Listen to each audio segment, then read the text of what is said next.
The patent war. Who owns the human code? Welcome back. I'm Adeline Atlas, 11 times published author. This is the Designer Babies series, reprogramming humanity one genome at a time. If we are now designing life, if we are editing embryos, rewriting DNA, and customizing human traits like software, then the next question becomes obvious. Who owns the code? Who controls the rights to the building blocks of humanity? Because make no mistake, the genome, the complete map of your biological self, is now an intellectual property battleground.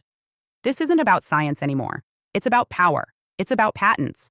And it's about whether your future child's very existence could be under the legal control of a lab, a company, or a government. This is what we call the patent war. Not a war with guns or bombs, but with paperwork, licensing, and billion-dollar court cases. And the most dangerous part? It's already well underway. The global race to patent genes, gene editing tools, and embryonic procedures has quietly turned the human body into a contested commercial product. Not in theory. In law. Let's start with the foundation. Your DNA, the blueprint of your body, is a sequence of molecules. It's a biological fact. But when a scientist discovers that a specific sequence causes a disease or offers a resistance to one, they can file for exclusive rights to that discovery. In the past, companies and institutions have filed for patents on human genes themselves. That's right. Entire genes found in your body were, for a time, considered private property. One of the most famous examples? The BRCA1 and BRCA2 genes linked to breast and ovarian cancer. Myriad Genetics once held patents on both. They didn't invent them, they identified them. And yet they claimed exclusive control. That control allowed them to dictate who could test for those genes, how much it cost, and who had access to the results. For years, this monopolized the market and created a legal precedent that said, discovering your body's code meant you could own it. In 2013, the U.S. Supreme Court pushed back, ruling that naturally occurring genes cannot be patented. But the decision left the door open for modified genes, complementary DNA, cDNA, and anything edited or synthesized in a lab. Which means CRISPR edits, still patentable. Designer embryos, potentially patentable. Edited enhancements to height, immunity, or intelligence, that's intellectual property. So here's the reality. Once your embryo is edited, even by a single gene, it may fall under the jurisdiction of patent law.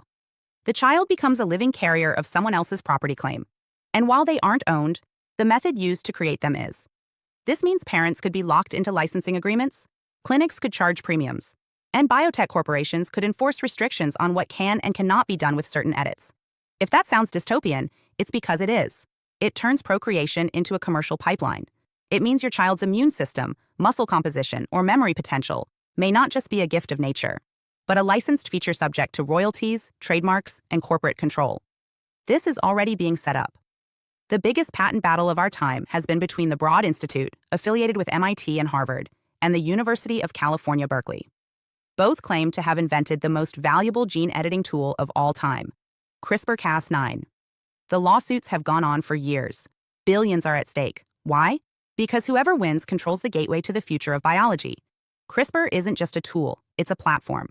Whoever holds the patent can dictate its use across medicine, agriculture, and human reproduction. They can approve or block experiments. They can license the tech to other companies or hoard it. It's not just about curing disease, it's about controlling the market of life itself. Imagine a future where you want to give your child a gene edit to prevent Alzheimer's. The procedure exists, but the company that holds the patent demands a $250,000 licensing fee. Now imagine you want to edit for visual acuity, muscle endurance, or enhanced memory. Each trait becomes a feature with a price tag. The child's future becomes a subscription model. And it's not just CRISPR. Other biotech giants are developing alternative systems, prime editing, base editing, gene drive systems, all racing for the next major patentable breakthrough. And with every advancement comes more legal gray area, more ownership claims, and more distance between the human soul and its biological freedom. This creates a disturbing precedent. If your child's biology is edited with patented technology, who has rights if something goes wrong? If the child experiences health problems later due to an edit, who's liable? Can you sue the company? Or did you waive that right in the terms and conditions? Did you sign a liability release in the fine print? If the company still holds partial rights to the method used, can they require follow-up treatments that only they can authorize? Can they restrict third-party medical access? We have already seen this logic play out in the software world. When you buy an app or software program, you don't own it. You license it, and you're subject to terms of service. What happens when the same logic applies to biology? When your child's immune system upgrade comes with a clause that says it can only be maintained with a proprietary treatment, this is the transformation of biology into a closed-source system. And it doesn't stop at individual edits. Entire organisms are being designed, edited, and patented. Animals, plants, synthetic life forms. The lines are being blurred. The idea that life belongs to itself is being replaced by a new doctrine. Life belongs to whoever edits it first. And if that doesn't disturb you, it should. Because that doctrine means that the act of alteration is what gives ownership. That the more you modify, the more you control. And that leads to a terrifying incentive. Modify everything.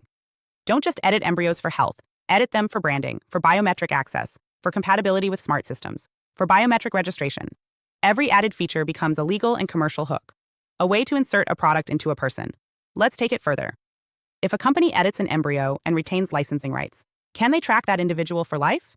Can they demand that certain data be collected? Can they sell anonymized genetic information to insurance companies, pharma giants, or governments? The answer is yes. It's already happening with adult DNA testing services like 23andMe and Ancestry. Your spit becomes their property. Your genome becomes data. Your privacy becomes negotiable. And that's for adults who opt in. What about babies who never got to choose? This brings us to the question of consent. An embryo cannot consent. A child cannot review patent filings. Yet their bodies are being edited with technologies wrapped in licensing frameworks they never agreed to. And by the time they're old enough to understand, it's too late. They are born into an ecosystem of biological restriction. Their very code was prepackaged and possibly pre-owned. This is the commodification of life at its core. And it forces us to confront an ancient question in a modern form. Who owns you? Does your mother own you? The clinic? The lab that created the tech? The company that filed the patent? Or are you somehow still your own? Because in the current model, the answer is complicated. The moment life becomes editable, life becomes claimable. And the moment it's claimable, it's monetizable. And the moment it's monetizable, it's vulnerable. This isn't just about the patents we see. It's about the culture those patents create. A culture where companies compete not for health, but for control. Where access to the best edits is paywalled. Where enhancements are tiered. Where the elite own their code and the rest rent it. Where designer babies aren't just customized, they're licensed. And what happens to naturally conceived children in this world? They become the unbranded, the unpredictable, the risk, the wild cards. Employers might begin asking for enhancement records. Insurance companies might request genome licenses. Schools might require proof of genetic upgrades to access gifted programs. This is not science fiction. This is what happens when the human genome becomes the next frontier of intellectual property law. And like all systems of ownership, those without power will be exploited. Marginalized communities, already underserved by medical systems, will be the last to access safe, legal edits, and the first to be blamed for falling behind. Genetic poverty will become a category, and the companies holding the patents will offer solutions for a price. If we are not vigilant, we will look back on this era and realize we didn't just unlock the genome, we auctioned it off. There must be a line, a spiritual, legal, and moral boundary that says, no one owns the code of life. You can work with it, but you cannot claim it. You can innovate within it, but you cannot enslave it. You can partner with biology, but you do not possess it. Because the moment you own the human code, you no longer serve life. You dominate it. And the soul, no matter how edited, cannot thrive in a system of invisible contracts and unspoken control. We need open source biology. We need a declaration of genetic freedom. We need to ensure that the tools we build to heal don't become the chains that bind. And we must remember, we did not create DNA. We discovered it. That makes it a gift, not a product. Because once you start selling life, you forget how to live it. Hi, I am Adeline Atlas, 11 times published author, and SOS, School of Soul has a brand new series, the AI and Future Technology series. Look, you know the world is changing. And no, it's not going back to normal. Normal is over, and what's coming next is beyond anything we were prepared for. The School of Soul, AI and Future Technology series includes 319 videos on 1. The Download Society, How Data Has Replaced Destiny. 2. Predictive Future. Your next moves aren't random, they're forecasted. 3. Social Credit Systems. The behavioral economy now governs access. 4. Hive mind. Synthetic telepathy and collective algorithmic control. 5. Nanobots inside you. Medical, military, and programmable intrusions. 6. Grief tech.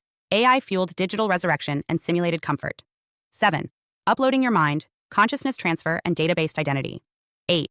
Deep fakes plus AI clones. The replication of reality and identity theft. 9. Quantum humans, the merger of biology with quantum systems. 10. Digital afterlife, where your data goes when you die. 11. Resurrection science, reviving life through synthetic methods. 12. Immortal science, the end of death as we know it. 13. Longevity science, gene editing, anti-aging, and bio-upgrades. 14. Designer babies, engineered perfection before birth. 15. Artificial wombs, birth decoupled from the female body. 16. 3D printing, printing organs, limbs, and even humans. 17. The humanoid era, the rise of synthetic beings among us. 18. Legacy humans, the slow phase-out of unmodified analog people. 19. Smart cities, algorithmic environments that watch and decide. 20. Cloud-based societies, citizenship without borders or bodies. 21. Hackable humans, emotion, memory, and behavior under code. 22. Biometric scanning, your body is your password and your prison. 23. Sex tech, intimacy reprogrammed by machines. 24. Extinction of gender, fluidity, deletion, and design of identity. Every topic is fully explored with real-world technologies, patents, case studies, ethical analysis, and future forecasts. These aren't someday discussions. This is already happening. Join the SoS School of SoS Vault to overstand the future before it's implemented on you.